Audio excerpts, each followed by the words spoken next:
And welcome to Cover 2 TV. It's the three of us. It's me, Chris Pajak, that's Steve Hall, and we've got Tom Jennings over there. We are here to discuss the winners and losers of free agency so far. So how we're going to do it is we're each going to pick one that we like, one that we hate, and one that shocked us a little bit as well. So I'll tell you what, Jen, I'll start with you, mate. Who was your like? My like was one that you know very well. It was Teddy Bridgewater. And the reason why I like this pick is because what the Jets done is they signed Josh McCown back, who they're a big fan of. They've signed Teddy Bridgewater on a one-year deal, and that means that they can still go and get a QB in the draft. So it's kind of like a no-risk, huge reward kind of thing, because if Bridgewater's anything than what people thought he was going to be, then you've got him for a year to kick the tyres on him. You can see what he's like, you can see how good he is. If he's better than McCown, good. If he's better than your rookie quarterback, good. If he's not, you're thrown away after a year. You haven't really lost nothing, you haven't spent loads of money and basically killed off your franchise for a few years. So I like that. I just think there's no risk to the Teddy Bridgewater signing, and there could be a possibility of a huge reward. So I think that was my yeah, like. I think for me, I obviously like Teddy Bridgewater, huge potential coming out of the draft, did well with the Vikings whenever he started. You're right, it's the question marks, isn't it? But the deal makes perfect sense. I love the fact that they've got McCown in for 10 million, is it, for another year, something like that. So you're exactly right there, and Steve, that's something you agree with? Yeah, no, I get it. And also, there's no guarantee that the quarterback you like is going to be available at 6. You know, everyone keeps saying this is a very, very good quarterback draft, and to an extent it is, it's a good class, but the Jets, it's unlikely the Jets like all 5 of them. They're probably going to like, you know, every team will like 1 or 2, 3 tops. And say they like Darnold, Mayfield, Allen, and they go Cleveland take one, the Jets take one, maybe Denver takes one, even though they've just signed kick. And all of a sudden they're like, well, we've got nothing. Now they've got a choice of, I like Josh McCown. I think Josh McCown's quite good for what he is. And then, like I say, they're kicking the tyres on a guy who's got first-round talent, who's proven in the league he can play, but just suffered an absolute horrendous injury. So, what's the risk? This deal's made so much better by re-signing Josh McCown, isn't it? Because there's a guy who's willing to sort of teach. He's been in the league for, 15 seasons now, I think it is, and he understands that role that he's got. He wants to be a coach. Exactly. He's effectively a coach in the job. And, like I say, if Teddy isn't up to it, they just plug Josh McCown in for a while if they don't draft anyone and they carry on building. And if they don't get the quarterback at 6, they're going to get a really, really good player at 6 because the draft is so loaded this year. And it happened a bit last year where the quarterbacks went so high, good players fell. And the Jets landed, Jamal Adams, where around a similar place, I think, and he's amazing, and they could do the same again. So I agree. They're now under no pressure to have to take a quarterback at 6 because they've got an experienced guy who knows the scheme, and they've also got a bit of a gamble, but it's a gamble where it's almost free money. The worst case is Teddy Bridgewater's a bit rubbish and you lose him a year later. My other point is that a little bit more on Josh McCown being a coach. I think they want him to be the QB coach next year. I think the year after they're making the QB coach. Let's have a relationship already with, at worst, Bridgewater might end up just being your backup. Might be a career backup after this. So at worst, you've got a relationship with your backup and you've got a relationship with the QB you draft. Yeah, makes sense. All makes sense. Yeah, it all makes sense. Dean, who's your liked, mate? Close to home? Yeah, very close to home. I'm a big fan of Jimmy Graham signing with the Packers. I mean... Did it shock you? Yeah, a little bit, because it's not a very Packersy move. And especially after last year when, the Martellus Bennett thing did not work out. I was delighted when we signed Martellus Bennett, and it didn't work out. He was injured a lot. His production was down, and then ultimately the way he left the team, he left under a cloud because he was a bit of an arsehole. So I thought that, once bitten, twice shy kind of thing. But do you think they're going to make the mistake that the Seahawks made and probably rectified towards the latter half of the season? Using him too much, or? Of not finding ways to get him to be a threat in the end zone. Yeah, I mean, that's exactly what he's being brought in for. He scored 10 touchdowns with... But that's what Seattle brought him in for, and yet it took years for them to actually get that production out of him. I think Green Bay, no, they're not soft. How do you stop Aaron Rodgers' back shoulder throws to Jimmy Graham in the end zone? I don't know. I don't know what you're going to do. And if you might have to double Jimmy Graham, and that means Devontae Adams has got single coverage, and he's also a very, very good red zone threat. So I don't expect him. He's not the New Orleans Jimmy Graham, where he was just running all over the field and he was borderline unstoppable. One of the best tight ends you've ever seen. But he's now a matchup nightmare. He's a red zone matchup nightmare, and the Packers they're not amazing in the red zone. They should be better, I think, considering the talent they've got. So I think that, for me as a fan, I'm really excited, looking forward. I just hope it doesn't go wrong like the better thing does. But with this one, like I say, he's not the cornerstone. He's not being brought in under a huge load of pressure. I think he was still the best receiver in Seattle. I think he was their main pass-catching weapon. He doesn't necessarily have to be that in Green Bay because I'm a big Devontae Adams fan, you know, so Randall Cobb's still there and needs to be. I just think it makes... What about Nelson? He's no longer there, unfortunately. That's fine. He's old and he's gone now. He's not that old, he's 32. You know what? I could see him doing a job at the Patriots. Oh, that's what he's 100% going to the Patriots. That's, I mean, by the time this goes out, he's probably signed the deal already. Yeah, listen, they had to make a choice on Nelson. Once they signed Adams, they had to make a choice on Nelson or Cobb, and they've picked a younger guy, which that tends to be how it goes. But back to Graham, I think Aaron Rodgers will be delighted. Absolutely delighted. How do you think the scheme's going to change, Jenno, in that, you know, we haven't seen loads of production out of the tight ends in Green Bay for a long time. It's going to be a big scheme change for them. I don't know, I'm interested in what they're going to do. They're going to start sending Jimmy Graham out wide a lot so that he can catch a back shoulder throw, because that's the only way it works. You can't do back shoulder in the middle of the field. That's exactly what because that'll get picked off. That's exactly what they'll do. Yeah, which is what I imagine they're going to do. And I think it's all about, does Jimmy Graham get on the same page with Aaron Rodgers? Because if he's not on the same page with Aaron Rodgers, he doesn't. If he's not listening to Aaron Rodgers when he's telling him to move so he can run out and throw that back shoulder, it could end up being great. I mean, I didn't really want him to go to the Green Bay because Green Bay, you know, they're a good team and it looks like it's touchdowns made in heaven. But I think you've got to realise that Jimmy Graham, even at Seattle, I think he still didn't convince me. He never plays. He wasn't particularly great down the field, but in the red zone he was a monster. You know, he still scored 10 touchdowns off. And I like Russell Wilson, but he's not Aaron Rodgers. Aaron Rodgers is a better passer of the ball than Russell Wilson. Scheme-wise, the last time we had a really true elite pass-catching tight end was Michael Finley, and he was amazing. And he helped us, you know, he helped tie the league up, and he come from nowhere. Martellus Bennett should have been that. The only difference is Jimmy Graham can't block, so he is effectively the scheme will change because he's a pass-catching tight end. He's not, but. We've got a wide receiver at running back anyway, so fuck running the ball. Let's just launch it about. Do you think this one's on a tightrope? Do you think it could go either way? Yeah, and that was the next point I was going to make, just as you said that. Green Bay still have an offense that's a little bit one-dimensional. It's what does Aaron Rodgers do? And then there's nothing after that, because again, you've got a running back playing, so you've got a wide receiver playing running back who doesn't know how to take hits and keeps getting injured because of it. So you're running games weak, you're going to start putting a tight end out there so everyone knows you're going to be throwing it every down, basically. So I think there's a problem there.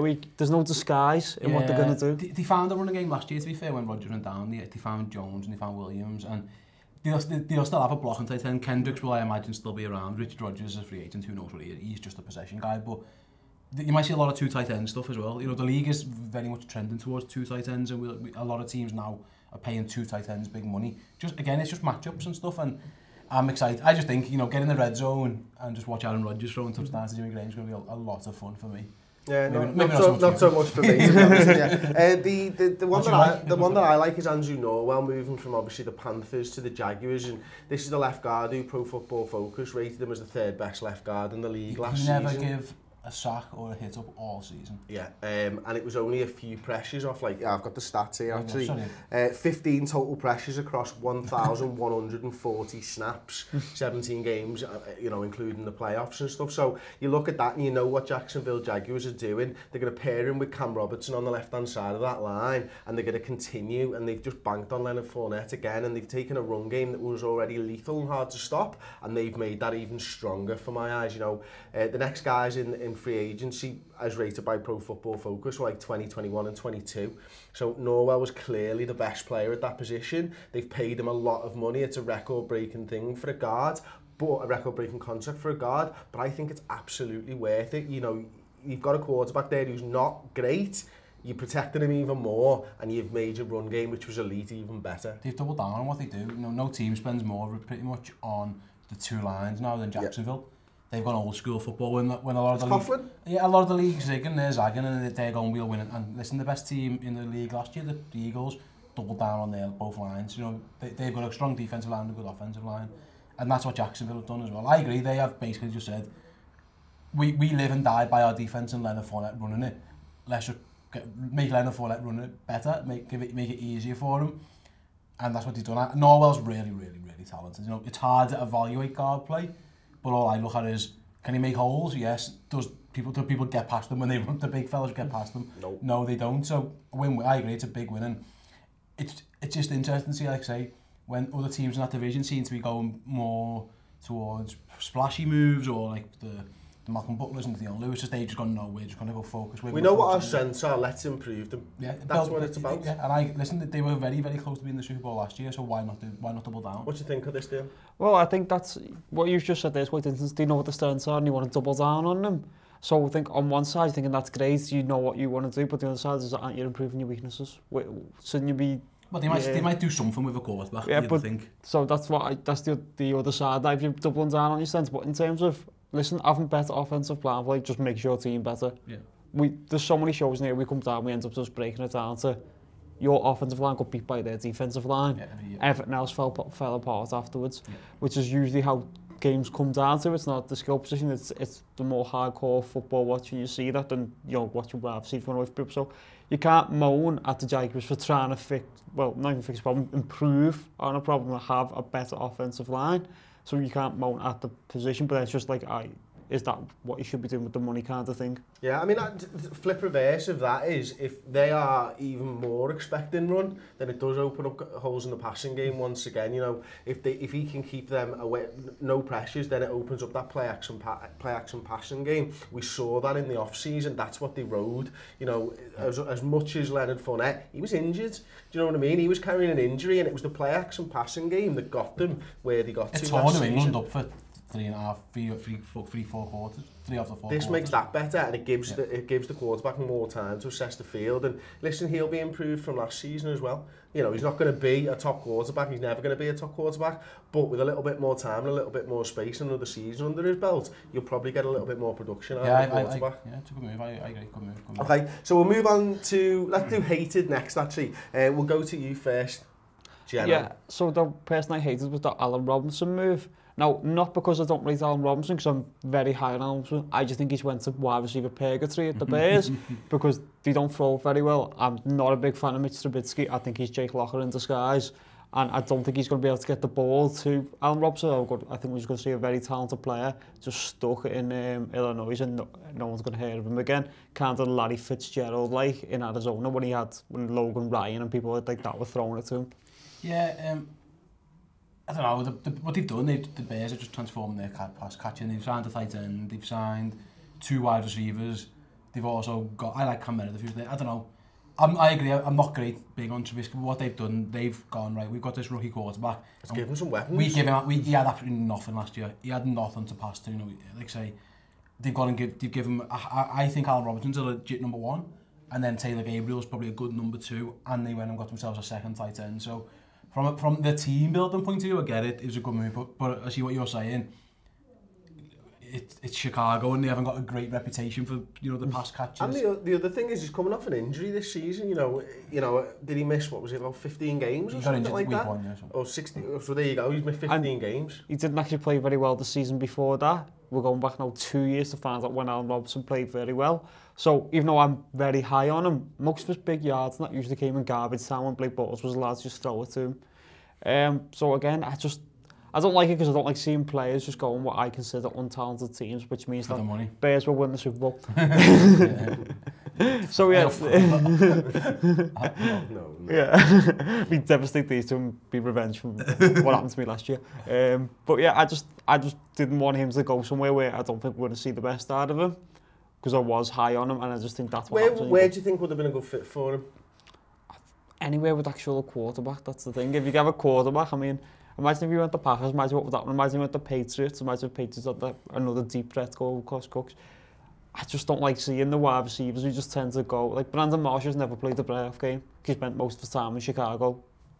Yeah, I understand, listen, it all comes down to what you don't rate Trubisky, they clearly do. I think he's got a lot of limitations, I must admit. He needs the play action game, but in theory, he should be able to get that play action game there because he's got 2 running backs and he's got good pass catchers. It'd be interesting to see what they do scheme-wise. They've got a new system. They wouldn't be the first absolute garbage team to just turn it on. Yeah. Look how we thought the Rams were like 2 years ago, and now look what the Rams are now with it. So maybe with Matt Nagy and with. And look at the quarterback, the change in play from Goff as well. Yeah, exactly. That's what I'm saying. It might just be going from John Fox. You'd hope that anyone got better because he's a horrendously defensive, boring, conservative coach. So maybe the young guy they've just hired comes in and just changes it up, and who knows? Plays to his strengths. I hope not. I hope that Bears are still shit, but it wouldn't be the first time. So from their point of view, they've just gone, right, this kid, we've took him number 2 overall, we need to find someone who can catch the ball. I think they've done it, doubled down on that and said, well, we're going to give Trubisky every chance to succeed. Because we'll find out. We see if he's any good. How do you evaluate him after last year when he had nothing? That's the thing. I'm with you. I'm very unsure about him. I was unsure about him when he came out. But you've got to at least give the guy a chance, I suppose. Yeah, absolutely. So who's your hated thing? I hate Paul Richardson going to the Redskins. I just do not understand that at all from their point of view. 8 million a year, which isn't massive money, 40 million, whatever, but he's caught less than 100 passes in his career. Yeah. I reckon if you had the ratio of absolutely wild, amazing, spectacular catches to just normal catches, Paul Richardson wins that category because everything he catches is just like a highlight reel. But he's always hurt, and his one skill set, he's dead fast and he goes up and gets it. Well, you've got Alex Smith. All the best. That's what Alex Smith is. His best receivers last year were guys, the dump. If he goes deep, listen, don't be wrong, Tyreek Hill is lightning fast, and he did well. A lot of broken coverages, a lot of moving around, and maybe Washington do something similar with Richardson. But Richardson's always hurt. He's, the reason he's not in Seattle isn't because he can't play. It's because he's always been injured, and you just can't rely on him. And I think for a team, and they've already got Josh Doxson, who's a very similar mould. He's big, fast, speedy receiver who's been injured a lot. It just seems an odd move for me to double down for Alex Smith to go, you know what, Alex, here's what we're going to do with you. 2 absolute speedsters, and you're going to absolutely chuck it. Well, pull the trigger, which is not what Smith does. He just, that's not him. That's just his. There's a reason why he's no longer in Kansas City, because they've got a guy who will absolutely chuck it down the field. So I think it was a poor move. I don't really understand that one. Yeah, I think if you can get, it's a massive if you can get past the injuries, I think you've got something there. An experienced guy will be able to hopefully link up pretty quickly with someone like Alex Smith. Smith puts a lot of work in on the training ground and stuff, so there's a potential there, but for me, it's all pointed that this deal is not going to work out. I think you're just going to see Richardson down the field open a lot, and then Alex Smith running for 4 yards. And then runs for 4 yards, because that's what Alex Smith does. I watched the Redskins offense last season. The thing that was holding them back was a wide receiver, but it was a wide receiver to catch your 4-yard passes, your 5-yard passes. Your underneath stuff. Your underneath and middle of the road stuff, which is what Alex Smith loves. But instead, they got someone to run down the field and catch long passes, and I don't think that's what they needed. And then that's why I think it's got real potential for a bust of a move. I don't get it. Okay. It's a poor move. My hated is Sam Bradford going to the Cardinals. I think it's just mental. 20 million. It's mental. 15 of it's guaranteed with an option for another year at 20 million as well. Now, this is a player that I really like. I think he's absolutely brilliant when he's on the field, but it's a big when he's on the field, isn't it? Because, he's missed 28 games out of the last 64 since 2012 when his last 16-game season was. We all know about his completion percentage. We know his best game of his entire career was the first game of last year against the Saints on opening day. This is a guy who is clearly talented, but coming off the back of 2 ACLs and the knee injury and everything else that he's had in between, it's such a huge risk coming from a franchise that have just had a massive risk at quarterback in Carson Palmer. Now I understand that the Cardinals have had to kind of go with Arians and Palmer because it started to work, but it's a huge risk down up there in Arizona, and for me, it's not one that's going to work out. He must have the best agent. $113 million he's been paid so far in his career. He got $113 million so far. He was the last QB before the new deal came in to get paid all the money before he's even threw a snap. That rookie deal was massive. He has been paid all the money. I think if you just go back to the show prior to last season, I said what I thought of Sam Bradford. I didn't think he was that good. He showed me that he's a little bit better than I thought he was, but still, if you ranked out every quarterback in the league, what is he, 17, 18? He's not... Personally, I think he's between 10 and 15. He's in that range. I don't know, if you start ranking it out, I don't think he is. And I just think all he's ever done is be injured. His play's never been that spectacular. It's looked good at the Vikings, but it didn't look good at the Eagles. It was not. That was a Chip Kelly offense. It didn't suit him. But this is the offense at the Cardinals. This is a team that are going to probably ask him to be a little bit mobile, and he's not mobile. I just find it odd. And in fairness to them, if it all goes wrong, they have signed Michael Lennon. Yeah. Well done. All the that'll go wrong as well. That's going to move to the poor laddie Fitzgerald. I just feel so sorry for him. Yeah. Bridgewater McCowan is 10 times better than Bradford and Glennon. I think if Bradford's on the field, he's good. He's good. Yeah, he's good. I think he's good. He's always injured. And his knee injury is a degenerative knee injury. He got injured last year and no one knew why. He was just, he's sore. Yeah. And then he came back, was it week 5 or something? And his knee got sore again. And it's like, you just, that's a big red flag. 15 million. His agent's boss. 15 million. And listen, it's not like, it looks like to me like the chips all fell in Arizona were the ones who were almost left scrambling for it. And they just got shit. Let's just get these two big fellas and see what comes of it, and that's what they've done. Well, so he's in his career 101 touchdowns, right? Combined fumbles plus interceptions is 90, which is a little bit worrying as well. You know, had a big 57 interceptions and 33 fumbles. He had a lot of fumbling issues. Never had a 4,000-yard season. Because he's never on the field. Yeah. He's had 2 full seasons, 2 16-game seasons. His rookie year, he obviously made All-Pro, didn't he? And 2012, but never had a 4,000-yard season, getting paid 100. He's been paid 113 million so far. His agent's amazing. Yeah, so just going on to the one with Arizona about Bradford, the way I look at it is, I did that QB prediction show and I left with the Vikings, so I thought they were high on him. They did not seem to, they couldn't wait to get rid of him by the looks of it, which should have told you everything about Bradford, that the team who's played the best for was happy to say see you later. But the thing is, you create the illusion that you like him, you create a market for him. And his agent does the same. All his agent does is, who's interested, I've got 3 teams interested, the Jets have got money, the Browns have got money, 15 million later, and you're rubbing your hands together. I agree. I think it's listen, you know, obviously he's entered free agency and stuff, but getting one of the other teams in National Football League to spend a lot of money on someone is advantageous to you. Yeah, absolutely. Yeah, I'm just saying that for the Cardinals, I think this is bad for them. I think they've got stuck with the loser in the QB agents. Everyone else, even the other kinds of like the Browns getting Tyrod Taylor or the Broncos getting Case Keenum. I think the person you didn't want to be stuck with is Sam Bradford, unless you're the Vikings. That meant that you genuinely thought he was the best option. And the Cardinals have the other problem of they're later in the draft. They're about 16th. And with the Bills trading up, that means that a QB is probably not going to be there for them unless they're very high on Lamar Miller. Lamar Jackson. Yeah, I'm with you. I think they're 15, aren't they, or something like that. It's odd, yeah. It's not. He's going to be the best left, if at all. Let's see how it pans out. Yeah, madness, isn't it? Absolutely crazy move from the Cardinals. Okay, then, Steve, let's go to you first on the shock deal. I was shocked that Sammy Watkins went to the Kansas City Chiefs. I think it's exciting. Got some weapons there, mate. They've got some weapons and some speed. And we're talking, giving a rookie weapons. Well, he's got absolute lightning speed. He's got Tyreek Hill and Sammy Watkins, who are both absolute speedsters. If Watkins, if that's the only thing with Watkins, if he's healthy. It's quite a lot of money, I thought, for a guy who 2 teams have given up on. What was it? It's like 48 over, so it's a lot of money. It's going to 48 over 4. 3, I think, is it? I think it's big QB money, or 4, sorry, yeah, 4. I think it's big QB money. So, it's big wide receiver money.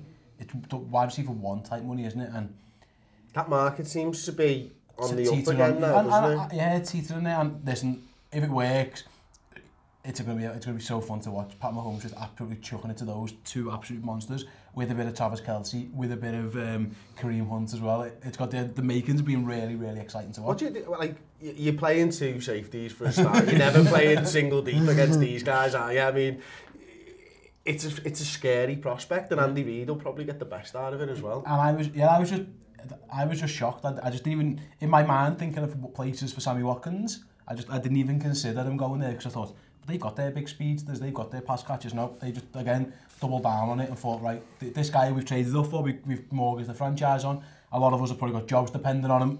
Just fill your boots. Yeah, I was shocked by this one as well. This was what I would have said was the most shocking for me. I like what they've done because you've got Tyreek Hill, who's not really a number 1. You've got Kelce, you don't really want your tight end to be 1. And you've got Watkins, who we've all been saying, he's a 1, maybe 1.5. So what you've done there, you've got 3 people who maybe not all 1s, but the fact that they're all combined, like 1.5 kind of things, you've got so many options. Throw it to the guy who's single covered. Yeah, you have so many options, and then also that means that teams are pretty much going to have to play nickel all the time, which allows the fact that Kareem Hunt's just going to run all day like he did at the start of the season. I was going to say to you, when you said what you're going to do, I think you've got to play 5 cornerbacks, or sorry, 5 defensive backs, so you're in nickel all the time. Well, Travis Kelce will like playing against Nickel all the time. And I imagine Kareem won't be too displeased to see a safety rather than a linebacker in the box. So if Andy Reid gets, pulls his finger out and sorts it out, then that could be really, really good. What are you looking at? Maybe another career year for Travis Kelce? You know, he's not going to be double covered as much, surely. Yeah, and he's really good. So I think I disagree. I think he will be double covered. I think they'll leave the safeties back. I think they'll double cover Kelce and go single with maybe a bit of help somewhere on the back end, and just hope that you can get to Mahomes before he gets to chuck it to these big quick lads. I think it's going to be really, really fun to watch, if nothing else. Yeah, absolutely. Okay, Jenno, what's your shock, mate? My shock was basically what Tennessee did, especially because they paid Malcolm Butler. Now, I wasn't sure whether anyone was going to go all in on Malcolm Butler after seeing him get benched in the Super Bowl and have a down year. You know, he didn't play well last year. He more cemented himself as what was just a starting cornerback in the league, not an out-and-out number one cornerback. So I was surprised to see them pay all the money. And then the fact that they also got Dion Lewis and give him a 4-year deal also shocked me. So seeing Tennessee go for basically 2 ex-Patriots and pay them a lot of money was quite shocked by that. And especially I thought they've only got 2 pretty good corners. You know, I think Logan Ryan's quite good, and Davis White had a really, really good rookie season. He was one of the best rookies that no one really talked about. So they've gone 3. So they're doubling down on the corner. They're doing that. They're going, right, we need 3 good corners in this division. You know, maybe you do. Maybe with Deshaun Watson and with Andrew Luck, maybe you do need 3 corners. I don't know. But I've got a feeling this is Mike Vrabel, Patriots legend, just wants Patriots to. He wants to turn that. Patriots way. He wants to introduce. All he knows probably as a player, pretty much. Obviously, he's coached elsewhere. But you know what? As a player, the Patriot way worked. If I can get 2 lads in who know that how that goes. Didn't work out too well at the end of last season. Malcolm Butler might not be the perfect person to do that because he probably wasn't a huge fan of it by the end of the season. But at least he kind of gets the whole thing, the whole vibe. It's also John Robertson's their GM who used to be at the Patriots as well. Yeah, Patriots director of personnel or one of those jobs. It definitely makes sense. But I'm with you. I never even considered there was I thought they've got 2 good corners. They're not going to go again for a corner, and then they went for a corner. And I wanted them to go to Green Bay, so I was a bit disappointed.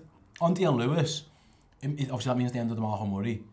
I think he'll end up being better than Derrick Henry. I think he'll end up being one. It's not that I didn't like the offer. I just didn't think anyone would give Dion Lewis 4 years. It was the length of the contract that shocked me because he's never stayed healthy. But I think the wiggle to add to the power of Henry, that looks good for an offense.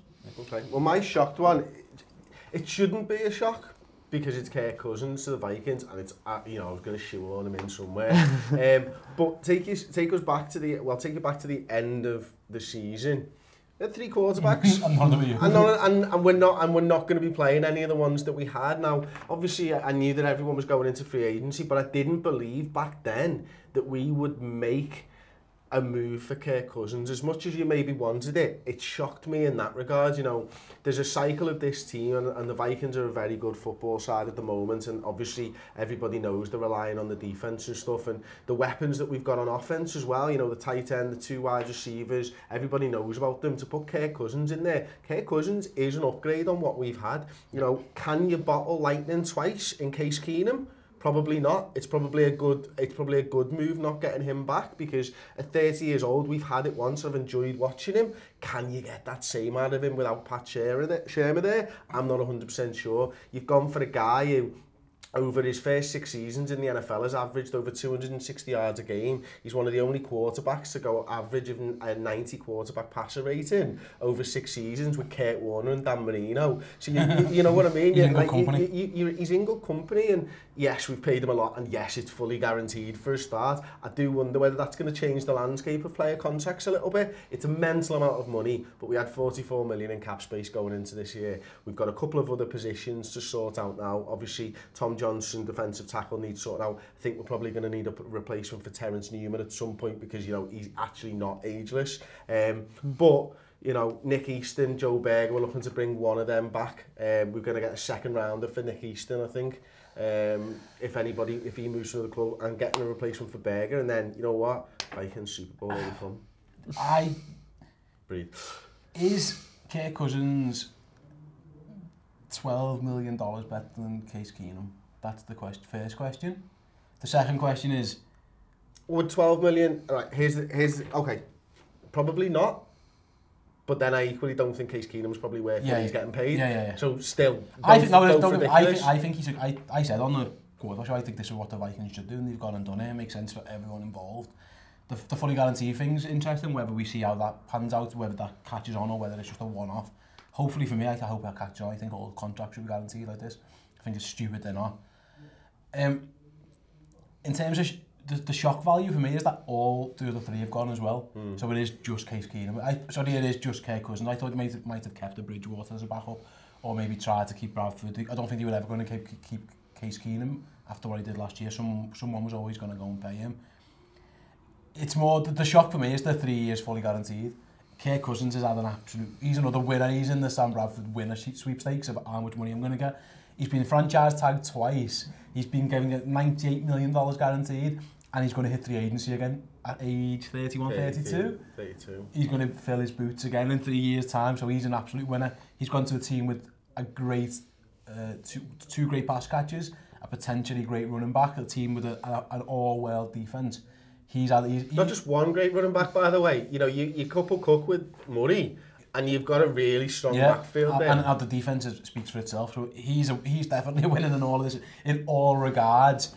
The shock value, which for me was just like say the contract, the 3 years fully guaranteed, is that I thought it would be something like a 5 with 2 or 3 years, and I know that that's different. I mean, the semantics are the same because he still gets the money, but the Vikings have to go again in 3 years. And he gets the double dip into free agency again in 3 years, and that for me is interesting. And like I say, it could massively change the landscape of the NFL for years and years and years. Where do you sit on it, Jenno? I hope it changes the landscape again. I hate the fact that people aren't fully guaranteed the money and like, oh, well, he's paid this much money, and you have to decipher, well, what's guaranteed, what's not guaranteed. Contracts are stupid. They're just numbers and they're not real. We all know that basically the NFL, the players have the worst Players Association that in the world. They get nothing, do they? It's awful how bad it is, like compared to the other sports in America. So we all know it. So it's good to see whether maybe everyone will start getting fully guaranteed money, which I think they will. I think anyone who's going to take a gamble on themselves will start asking for fully guaranteed money. But just in terms of an on-the-field issue, I think the Vikings have to be going into the season now Super Bowl favourites. That's how highly I rank Kirk Cousins. I think he's going to have Thielen, he's going to have Rice, he's going to have Cook. I think that team's loaded and ready to go again. And I think they knew that what they got from Keenum last year was basically lightning in a bottle. You can't. There was a lot of passes there that should have been picked off. They were desperate not to pick him. They really wanted Sam Bradford to get fit, so yeah, I'm with you. Yeah, and I think Kirk Cousins, it's all there. It's just that he's been stuck in a Redskins team that's been going nowhere. Well, now he's at the Vikings. Let's see what you can do. And that's proof that you are the quarterback. At least I think he is. You know what's mad? Go back to the Teddy Bridgewater injury and how massively that's affected the NFL. How many moves have come how many chips have moved? So Kirk Cousins moves happened because of it. Sam Bradford's moved. Case Keenum's got rich because of it. So much has happened, and it centres around that one thing that happened a couple of seasons ago. And how it's all landed is that we've now got a fully guaranteed contract. It's just weird how like sometimes. It's mad, isn't it? The Eagles won the Super Bowl because otherwise Bradford's made the Super Bowl. The Eagles, they never got Nick Foles and Patriots to be. It's weird. Patriots just won it every year. Yeah. Thank you, Teddy Bridgewater, for getting injured from the rest of the league and every NFL fan. I'm 100% with you. Well, there you go then. Should we give a special mention to anyone else? Anyone else want to pick one out? Obviously Drew Brees stayed, good for him, that was always going to happen. I really, from a point of view of, like, in terms of the building the team and building up a roster, I like the fact that the Jets have decided to try and get Jermaine Johnson. I think he's really good. For him, I don't know, just what he said before about Allen Robertson. You know, is he going to be just stuck on a dead team? I think Jermaine Johnson is really, really good. He's one of the best players no one talks about. He was stuck on a garbage Rams team and now he's going to be stuck on the Jets. I think for him, that's a bit of a shame. He should have went to Green Bay. One of the stories that I've liked about from the last week is obviously Sherman negotiated his own contract and stuff, didn't he? And he was so into it and so focused on it. Did you hear about one of the clauses that he got taken out of the contract? So basically what it says was you get this much if you go to the Pro Bowl, but if you miss the Pro Bowl through injury, you don't get it. And Sherman picked up on it and was like, well, yeah, hang on, if I missed the Pro Bowl through injury, what if I missed the Pro Bowl because we're in the Super Bowl? And then they were like, that's been on our contract for like 20 years. That's how we write contracts, and nobody's, So they had to write in there that he will still get paid if they're in the Super Bowl because he can't go to the Pro Bowl. And that's just one of those little stories that I'm like, how has an agent not picked this up when Sherman has on his first contract negotiation? I thought that was class, like.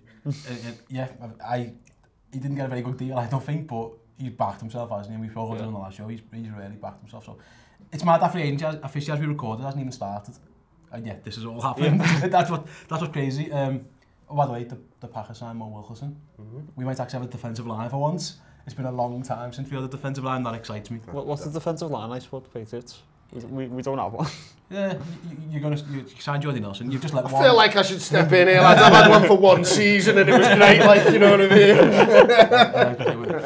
We're going to D-line push on you, Danny Amendola. That shocked me. I'm not bothered, to be honest with you. I mean, he can't be Danny playoffs to the Miami Dolphins. No, so that's why I don't care. He's going to the Miami Dolphins. What are you going to do when you get in the playoffs? But I think we're going to wait for Tavon Austin to get released, and then we're going to sign Tavon Austin. That's what I want to happen anyway, because I think we'd like to do something with him. Jordy Nelson, he comes fine. Malcolm Mitchell comes back. Beware of Malcolm Mitchell. He actually was one of the big reasons we won the Super Bowl, a year ago. So we'll be fine. You can't be Danny playoffs in Miami. Yeah. You're Danny out in the wild card.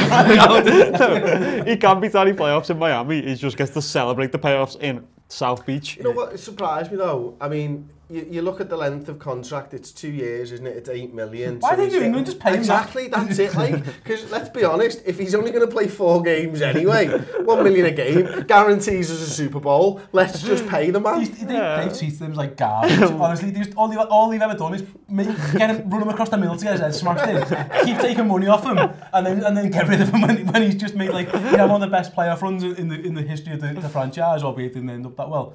So they just sent him over the middle. You keep getting injured. We're going to injure because we're going to throw you into the linebackers. Every year we're going to take money off you because we don't think you're that good. Oh, and by the way, you're off to Miami now. Yeah. See you later. Thanks very much. To be fair though, he may have been. See, the mad thing is he might have got cut last season if Edmonton didn't get injured and someone else didn't get injured, then we just had loads of mad injuries at wide receiver. But you know what? Again, he's going to enjoy South Beach. He's not going to be a threat. Poor Danny playoffs. He's Danny 7-9. I know that. Okay, well there you go. That's been Cover 2 TV this week. Let us know your winners, losers, and anything that shocked you in the comment section below. If you've enjoyed the show, please drop a like on the video by hitting that little thumbs up button. Don't forget you can click that little notification bell as well. You will be notified every time we put up a video, which is going to be a lot over the next week or so, I suppose, maybe, and obviously leading into the season. Don't forget to subscribe to Cover 2 TV as well, and give us a follow on Twitter at Cover 2 TV. Anyway, thanks for watching. Thanks from me. Thanks from Ste, and thanks from Tom.